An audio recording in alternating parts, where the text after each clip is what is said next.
ପିଲାମାନେ ଆଜି ଆମେ ଭୂଗୋଳ ବହିର ପ୍ରଥମ ଅଧ୍ୟାୟ ଆମ ପରିବେଶ ବିଷୟରେ ପଢ଼ିବା। ପିଲାମାନେ ପରିବେଶ କହିଲେ କ'ଣ ବୁଝାଯାଏ? ଆମ ଚତୁଃପାର୍ଶ୍ୱରେ ଯାହା ସବୁ ରହିଛି ତାହା ହିଁ ଆମର ପରିବେଶ। ସୂକ୍ଷ୍ମ ଅର୍ଥରେ ବୁଝିବାକୁ ଗଲେ ଆମେ ଗୋଟିଏ ସ୍ଥାନରେ ଥିବା ଅବସ୍ଥାରେ ଚତୁର୍ଦିଗକୁ ଅନାଇଲେ ଯାହା ସବୁ ଆମର ଦୃଷ୍ଟିଗୋଚର ହୁଏ, ସେ ନିର୍ଜୀବ ହେଉ ବା ସଜୀବ ହେଉ, ତାହା ହିଁ ଆମର ପରିବେଶ। ଏହି ପରିବେଶ ପ୍ରକୃତି ଓ ମନୁଷ୍ୟ ଦ୍ୱାରା ସୃଷ୍ଟି ହେଉଛି। ଯେଉଁ ସବୁ ପଦାର୍ଥ ପ୍ରକୃତି ଦ୍ୱାରା ସୃଷ୍ଟି ହୋଇଛି ତାହାକୁ ପ୍ରାକୃତିକ ପରିବେଶ ଓ ଯେଉଁ ସବୁ ପଦାର୍ଥ ମନୁଷ୍ୟ ଦ୍ୱାରା ସୃଷ୍ଟି ହୋଇଛି ତାହାକୁ ମନୁଷ୍ୟକୃତ ପରିବେଶ ବୋଲି କୁହାଯାଏ। କିନ୍ତୁ ପରିବେଶ ସଦାସର୍ବଦା ପରିବର୍ତ୍ତନଶୀଳ। କାହିଁକି ନା ଆମର ବା ମଣିଷମାନଙ୍କର ଆବଶ୍ୟକତାକୁ ପୂରଣ କରିବାକୁ ଯାଇ ପରିବେଶ ହିଁ ପରିବର୍ତ୍ତିତ ହୋଇଥାଏ।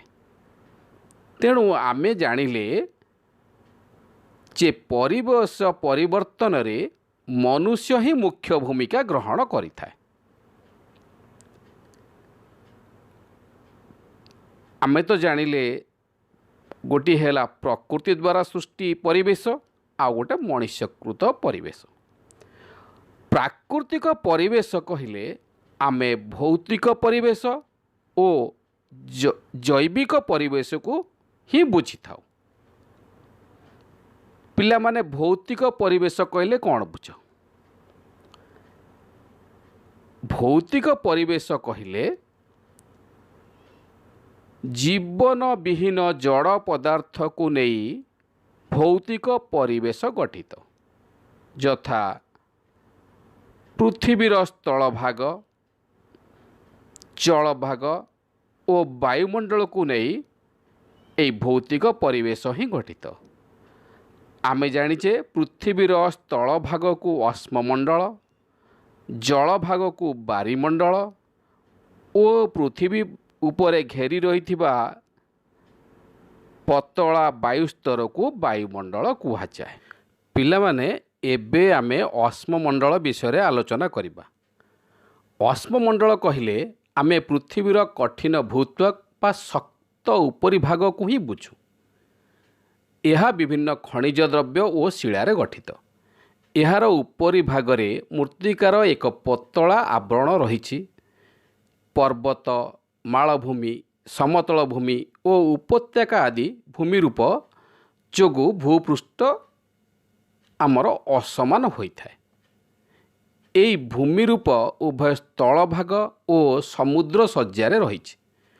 ଅଶ୍ମମଣ୍ଡଳ ପରିସରରୁ ଆମେ ଅତ୍ୟାବଶ୍ୟକୀୟ ଦ୍ରବ୍ୟ ଯଥା ଜଙ୍ଗଲଜାତୀୟ ଦ୍ରବ୍ୟ, ଚାରଣଭୂମିରୁ ଘାସ, କୃଷି ପାଇଁ ଭୂମି ଓ ଆମର ବସବାସ ବା ଜନବସତି ପାଇଁ ଜାଗା ପାଇଥାଉ।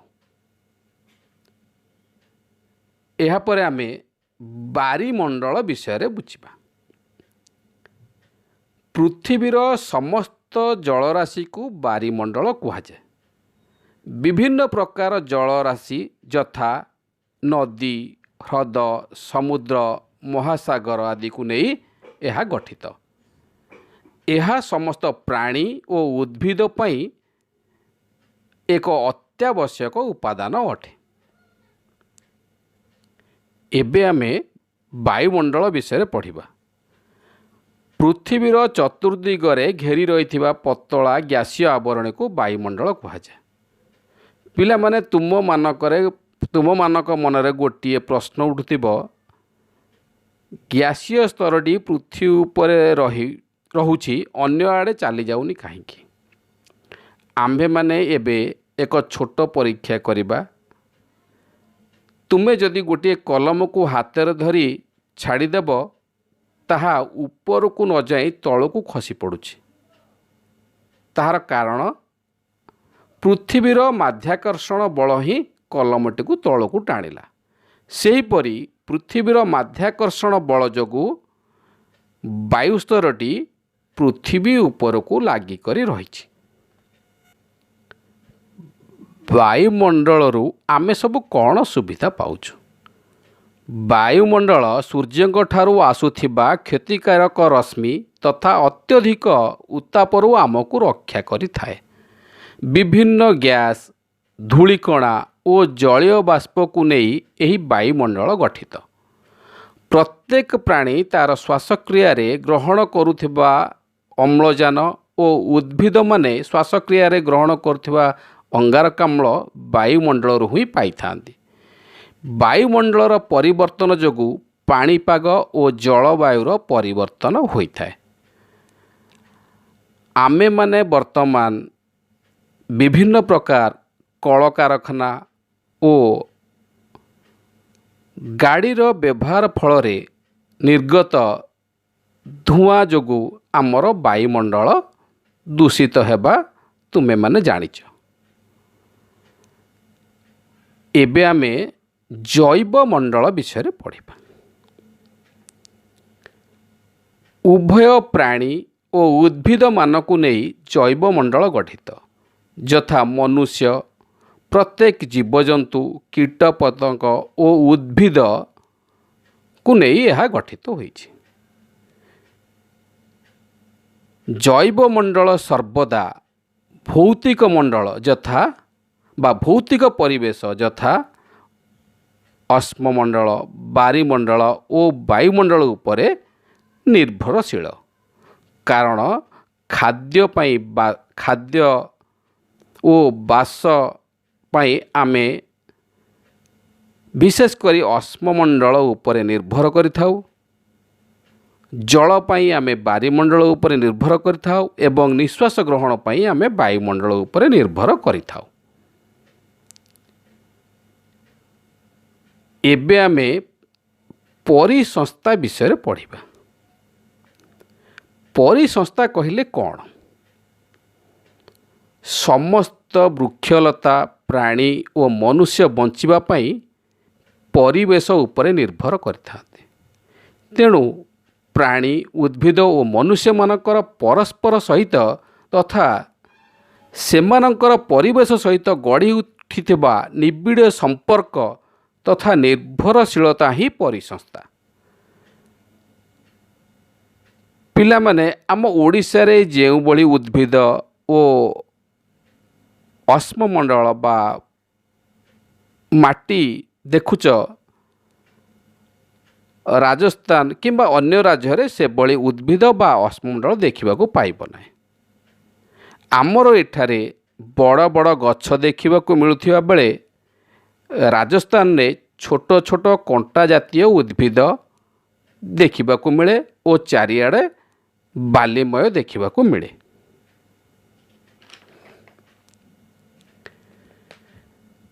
ସେଠାରେ ଓଟ, ସାପ, ସରୀସୃପ ଓ ଅନ୍ୟାନ୍ୟ କୀଟପତଙ୍ଗ ଜାତୀୟ ପ୍ରାଣୀ ଦେଖିବାକୁ ମିଳନ୍ତି। ଏହିସବୁ ପ୍ରାଣୀମାନେ ଜଳ ବିନା ଅଧିକ ଦିନ ବଞ୍ଚି ରହିପାରନ୍ତି। ତେଣୁ ଏଥିରୁ ଆମେ ଜାଣିଲେ କୌଣସି ପରିବେଶରେ ରହିଥିବା ସମସ୍ତ ଜୀବଙ୍କ ମଧ୍ୟରେ ନିର୍ଭରଶୀଳତା ତଥା ସେମାନଙ୍କ ପରିବେଶ ଅନ୍ତର୍ଗତ ଭୌତିକ ଓ ରାସାୟନିକ ଉପାଦାନ ମଧ୍ୟରେ ନିବିଡ଼ ସମ୍ପର୍କରୁ ପରିସଂସ୍ଥା ଗଢ଼ି ଉଠେ। ଏମାନେ ସମସ୍ତେ ଶକ୍ତି ଓ ଦ୍ରବ୍ୟର ଆଦାନ ପ୍ରଦାନ ଦ୍ୱାରା ସମ୍ପର୍କିତ। ପିଲାମାନେ ଗୋଟିଏ କଥା ମନେ ରଖ, ବିନା ଟଙ୍କାରେ ହେଉଥିବା ବେପାରକୁ ବା ଆଦାନ ପ୍ରଦାନକୁ ଦ୍ରବ୍ୟ ବିନିମୟ କୁହାଯାଏ।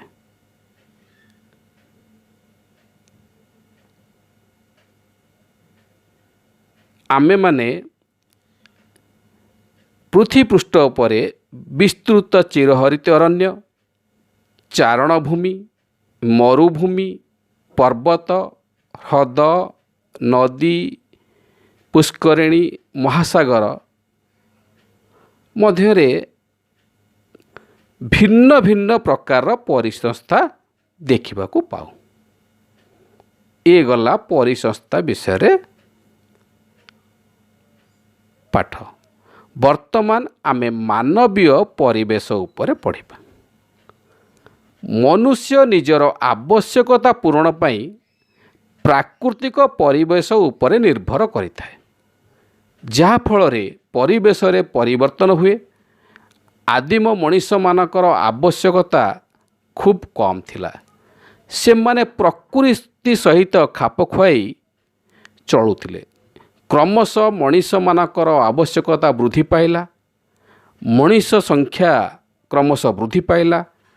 ତେଣୁ ମଣିଷ ପରିବେଶକୁ ବ୍ୟବହାର ଉପଯୋଗୀ ତଥା ପରିବର୍ତ୍ତିତ କରିବାରେ ବିଭିନ୍ନ ଉପାୟମାନ ବାହାର କଲା। କୃଷିଠାରୁ ଆରମ୍ଭ କରି ଗମନାଗମନ କ୍ଷେତ୍ରରେ ବହୁ ଉନ୍ନତି ସାଧିତ ହେଲା। ସୂଚନା ବିପ୍ଳବ ଯୋଗୁଁ ସମଗ୍ର ପୃଥିବୀର ଯୋଗାଯୋଗ ବ୍ୟବସ୍ଥା ସହଜ ଓ ସରଳ ହେଲା। ମାନେ ଆମେ ଏଠି ରହି ଆମେରିକାର ସମସ୍ତ ଖବର ଜାଣିପାରିଲେ। ଆମେରିକାବାସୀ ସେମାନେ ଆମ ବିଷୟରେ ମଧ୍ୟ ଜାଣିପାରିଲେ। ଇଏ ହେଲା ସୂଚନା ବିପ୍ଳବ। ମଣିଷ ଜୀବନଧାରା ମଧ୍ୟ ପରିବେଶ ଦ୍ୱାରା ପ୍ରଭାବିତ ହୋଇଥାଏ।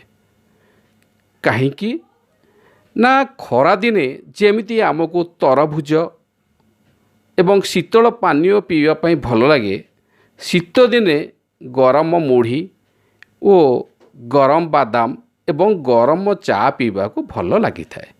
ତେଣୁ ପ୍ରକୃତରେ ପ୍ରାକୃତିକ ଓ ମାନବୀୟ ପରିବେଶ ମଧ୍ୟରେ ଏକ ସୁଷମ ସନ୍ତୁଳନର ଆବଶ୍ୟକତା ରହିଛି। ମାନବୀୟ ପରିବେଶ ମଧ୍ୟରେ ଏତଦ୍ ବ୍ୟତୀତ ଆମେମାନେ ରହିବା ପାଇଁ ବଡ଼ ବଡ଼ ଅଟ୍ଟାଳିକା, ଗମନାଗମନ ପାଇଁ ରାସ୍ତାଘାଟ ନିର୍ମାଣ, ଗୋଟିଏ ସ୍ଥାନରୁ ଅନ୍ୟ ସ୍ଥାନକୁ ସହଜରେ ଯିବା ଆସିବା କରିବା ପାଇଁ ଗାଡ଼ି ମଟରର ବ୍ୟବହାର ଏବଂ ନିଜ ମଧ୍ୟରେ ଆଧ୍ୟାତ୍ମିକ ପରିବେଶ ସୃଷ୍ଟି ପାଇଁ ମନ୍ଦିର, ମସଜିଦ, ଗିର୍ଜା ଆଦି ନିର୍ମାଣ ଏବଂ ଜଳଭାଗ ଉପରେ ସହଜରେ ଆମେ ଜଳଭାଗ ପାରିବା ପାଇଁ କି ଜଳ ସ୍ତର ଉପରେ ପୋଲ ଆଦି ନିର୍ମାଣ ଏବଂ ବିଭିନ୍ନ କଳକାରଖାନା ବା ଶିଳ୍ପାନୁଷ୍ଠାନ ନିର୍ମାଣ। ଏତଦ୍ ବ୍ୟତୀତ ମଣିଷ ଆହୁରି ମଧ୍ୟ ମାନବୀୟ ପରିବେଶ ମଧ୍ୟ ସୃଷ୍ଟି କରିଥାଏ। ସେଗୁଡ଼ିକ ହେଲା, ଆମେ ଯେହେତୁ ମଣିଷ, ଆମେ ଗୋଟେ ପରିବାରରେ ରହୁ। ପରିବାର ମଧ୍ୟ ଗୋଟିଏ ମାନବୀୟ ପରିବେଶ। କେତେ ଗୁଡ଼ିଏ ଲୋକମାନେ ମିଶି ସେମାନେ ଗୋଟିଏ ଗୋଟିଏ ସଂଘ ଗଠନ କରିଥାନ୍ତି, ତାହା ମଧ୍ୟ ମାନବୀୟ ପରିବେଶ। ଏତଦ୍ ବ୍ୟତୀତ ବିଭିନ୍ନ ଧର୍ମର ପ୍ରଚାର ଓ ପ୍ରସାର କରିବା ପାଇଁ ବିଭିନ୍ନ ଧର୍ମାନୁଷ୍ଠାନ ମଧ୍ୟ ଗଠନ କରିଥାନ୍ତି, ତାହା ମଧ୍ୟ ଏକ ମାନବୀୟ ପରିବେଶ। ଏତଦ୍ ବ୍ୟତୀତ ସ୍କୁଲ, କଲେଜ ଓ ବିଶ୍ୱବିଦ୍ୟାଳୟ ଆଦି ଶିକ୍ଷାନୁଷ୍ଠାନ ଗୁଡ଼ିକ ମଧ୍ୟ ମାନବୀୟ ପରିବେଶ। ଏବଂ ରାଜନୈତିକ ସଂସ୍ଥା, ବିଭିନ୍ନ ଦଳ ଗଠନ, ବିଭିନ୍ନ ରାଜନୈତିକ ବ୍ୟବସ୍ଥା ଭିତରେ ନିଜକୁ ଗତି କରାଇବା, ଏହା ହେଉଛି ଆମର ଗୋଟିଏ ଗୋଟିଏ ମାନବୀୟ ପରିବେଶ। ପିଲାମାନେ, ଇଏ ତ ଗଲା ଆମ ପରିବେଶ ବିଷୟରେ ଆଲୋଚନା। ଏବେ ଆମେ ଏହା ଉପରେ କିଛି ପ୍ରଶ୍ନ ଉତ୍ତର ଆଲୋଚନା କରିବା। ପ୍ରଥମ ପ୍ରଶ୍ନ, ପରିସଂସ୍ଥା କ'ଣ?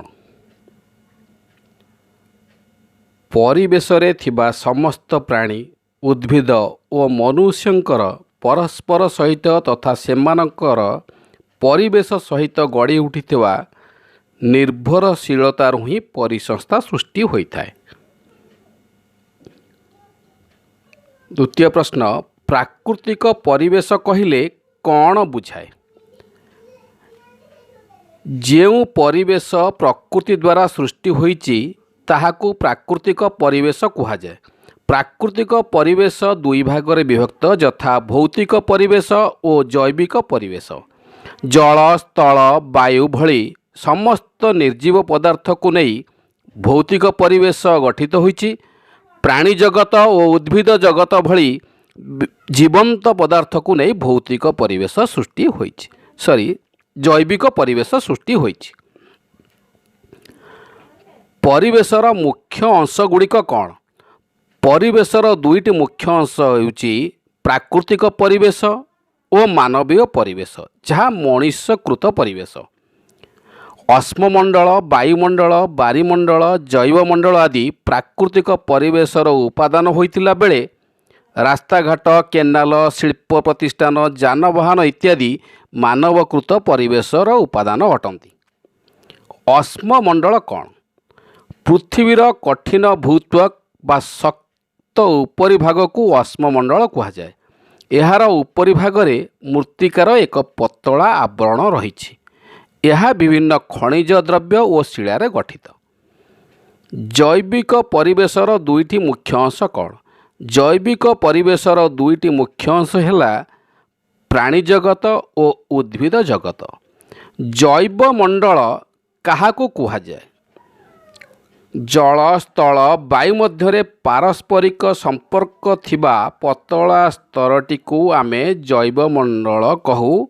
यह उभय उद्भिद जगत और प्राणी जगत को नहीं गठित। यापर आमे किछि कारण दर्शा प्रश्न उपर आलोचना करिबा। मनीष परिवेश रे परिवर्तन आनी थाए।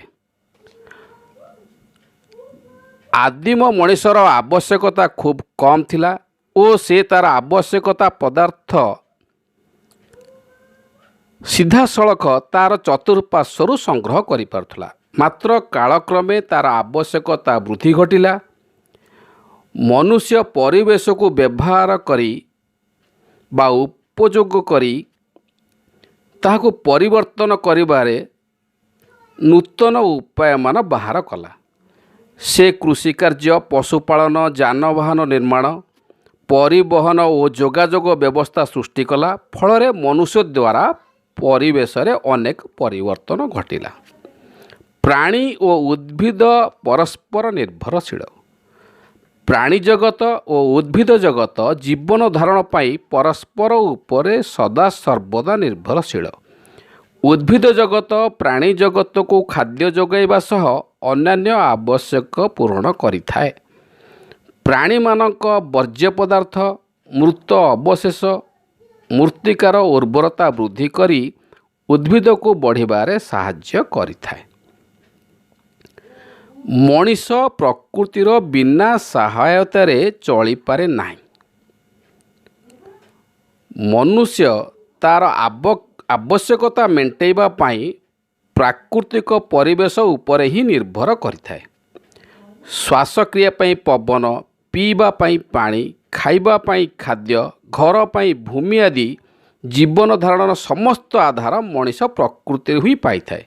तेणु प्रकृति बिना सहायतार मनीष बंची पारिबो नाही। परिसंस्था केउटी केउटी गढ़ी उठे। चिरहरित अरण्य, चारण भूमि, मरुभूमि, पर्वत, ह्रद, नदी, महासागर एपरिकी क्षुद्र पुष्करिणी रे मध्य परिसंस्था गढ़ी उठी थाए। द्रव्य विनिमय व्यवस्था काहाकू कुहाଯାଏ? टंकार व्यवहार बिना हेउथिबा व्यापार को द्रव्य विनिमय व्यवस्था कुहाଯାଏ। केउ दिन को विश्व परिवेश दिवस रूपे पालन करा जाए? जून 5 तारीख को विश्व परिवेश दिवस रूपे पालन करा जाए। यह थिला आमर आजिर प्रश्नोत्तर कार्यक्रम। एबे आमे आम परिवेश विषय रे पढ़िले। आगामी अध्याय रे पृथ्वीर आभ्यंतर विषय रे पढ़िबा। एई भिडियोटी तुमको जदि पिला माने भल लगी थाए निश्चय लाइक करने सहित सब्सक्राइब करेंगे एवं द्वितीय अध्यायटा को भल भाव शुणिबे।